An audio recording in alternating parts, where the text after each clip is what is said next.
सभी को राम राम। जैसा कि विदित है कि सनातन धर्म को लेके बहुत अनुयायियों ने बहुत प्रकार की जो है वाक्यांश बोल रहे हैं।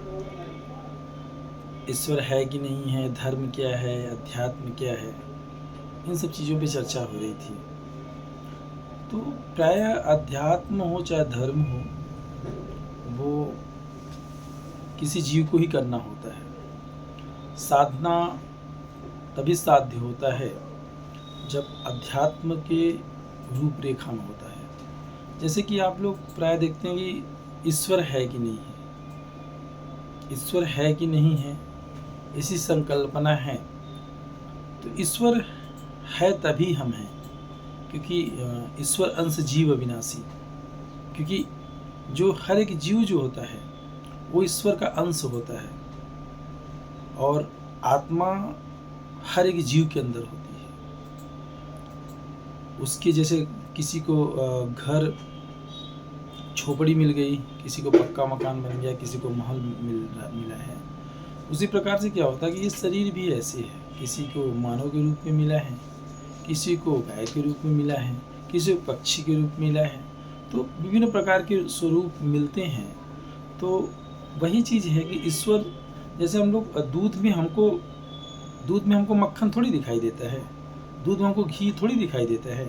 लेकिन जब वही दूध हम लोग जमाते हैं, फिर उसको मथनी से मारते हैं, फिर जाके वो नैनो निकलता है, फिर उसी नैनो से घी मिलता है। दिखता तो है ये दूध है, पर उसमें उसके कई स्वरूप होते हैं। अब उस स्वरूप को क्या करें कि अपने कृत्य से उसको देखा जा सकता है। तो वही चीज़ होता है, ईश्वर को पाने के लिए उसकी साधना करनी पड़ती है, भक्ति का मार्ग अपनाना पड़ता है, सत्कर्म करना पड़ता है, अध्यात्म करना पड़ता है, तब जाके ईश्वर का दर्शन होता है। और अध्यात्म ही एक ऐसा है और वही एक माध्यम है जिसके माध्यम से हम ईश्वर को प्राप्त कर सकते हैं। तो वही चीज़ है कि अध्यात्म बहुत अपने आप में बहुत ऊंची चीज़ होती है। अध्यात्म वह चीज़ है कि जो अध्यात्म जीव को स्वयं करना होता है। सबसे पहले तो हमको ये जानना होता है कि हम हैं क्या। अगर हम ये स्वरूप पाए हैं तो अपने स्वरूप के बारे में जानना, अपने स्वरूप के विषय में चिंतन करना। जब हम अपने बारे में जान जाएंगे तब हम ईश्वर के विषय में जान सकते हैं। जब तक अपने बारे में नहीं जानेंगे तब तक ईश्वर के बारे में कैसे जान सकते हैं। तो स्वयं पहले अपने बारे में जानना। जब जिस दिन हम अपने बारे में जान जाएंगे, हर एक जीव जिस दिन अपने बारे में जान जाएगा, उस दिन वो ईश्वर के बारे में जान जाएगा कि ईश्वर है। क्योंकि साइंस हो चाहे एस्ट्रोनॉमी हो चाहे जो हो, सारी बातें साइंटिफिक अगर दृष्टिकोण से देखा जाएगा, साइंटिफिक दृष्टिकोण से अगर हम लोग उसको देखते हैं तो उसमें ये होता है कि साइंस कहता है कि ऊर्जा, एनर्जी कभी नष्ट नहीं होती है, एक रूप से दूसरे रूप में परिवर्तित हो जाती है। जैसे ऊर्जा हुआ, लाइट है, लाइट कहाँ से आया? इलेक्ट्रिक लगाया आपने, लाइट आया, ये साइंस कहता है। वैसे ये ऊर्जा की बात करते हैं, तो ऊर्जा क्या है? हमारी आत्मा ऊर्जा है, इसलिए इसको कभी समाप्त नहीं होता है। इसको एक शरीर से दूसरे शरीर में परिवर्तन होता है, वो अपने कृत्य के अनुसार, अपने क्रिया के अनुसार। तो वही चीज़ है कि ईश्वर की प्राप्ति करना साधक के लिए सबसे बड़ी है साधना। और साधना में सबसे बड़ी चीज़ है धर्म। धर्म कोई भी हो, चाहे वो सनातन धर्म से उत्पन्न हुए सारे धर्म हैं, वो धर्म जिसे बोलते हैं पंथ है, विचारधारणा है।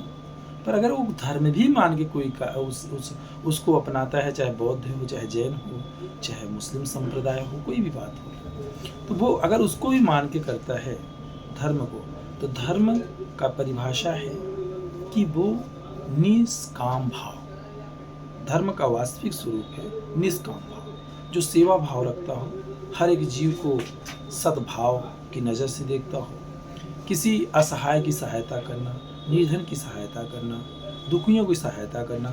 जो आप में सामर्थ्य है, अगर वो हम अपने सामर्थ्य से किसी की सेवा करते हैं निष्काम भाव से, अंतःकरण से, तो वही सबसे बड़ा धर्म है। और सनातन धर्म हमारा यही सिखाता है। हमारा सनातन धर्म क्या सिखाता है कि हमारा सनातन धर्म ये स्पष्ट है कि सर्वे भवन्तु सुखिनः, सर्वे सन्तु निरामया, सर्वे भद्राणि पश्यन्तु, माँ कश्चित् दुःखभाग् भवेत्। वो सभी के, चाहे जो भी जीव हों, सभी के कल्याण की जो बात करता है वही तो सनातन है, यही सनातन धर्म है। और जितने भी सनातन के अनुयायी रहे हैं उनका एक ही उद्देश्य रहा है, लोक कल्याण की प्राप्ति करना। तो ईश्वर की प्राप्ति तभी हो सकता है जब हम अध्यात्म करें और अध्यात्म माध्यम से अपने आप को जानें कि हमारे अंदर क्या है, क्या गुण है, मेरे अंदर क्या क्या चीज़ें हैं। वही देखते हैं कि धीरेन्द्र शास्त्री जी हैं, वो भी तो एक योगी स्वरूप हैं, वो भी तो सनातनी हैं, पर वो किसी के अंतर मन की बातें जान लेना, किसी के भूत को जान लेना, किसी के भविष्य को जान लेना, ये कहाँ से है? उन्होंने कहाँ पाया इस चीज़ को? अपने अंदर पाया। यानी उनकी डिस्कवरी ऑफ लाइफ। हम अपने जीवन के विषय में ही खोज करें, उसका अध्ययन करें, तो सब कुछ तो इसी में है, परमात्मा भी इसी में है। जैसे मृग होता है, कस्तूरी की तलाश करता है, लेकिन कस्तूरी उसके अंदर ही होता है, वैसे ईश्वर है, हर एक जीव के अंदर है, निवास करता है। अब अपने कृत्य से उसकी आभास किया जा सकता है, महसूस किया जा सकता है, उसको देखा जा सकता है। जय श्री कृष्णा, राधे राधे। सनातनी, मैं पुष्पेंद्र त्रिपाठी हमेशा आप लोगों को सनातन धर्म के विषय में समय समय पर अवलोकन और जो भी हमारे पास शब्दावलियाँ होंगी, जो हमारा व्यक्तिगत अनुभव होगा, आप लोग साझा करेंगे। धन्यवाद।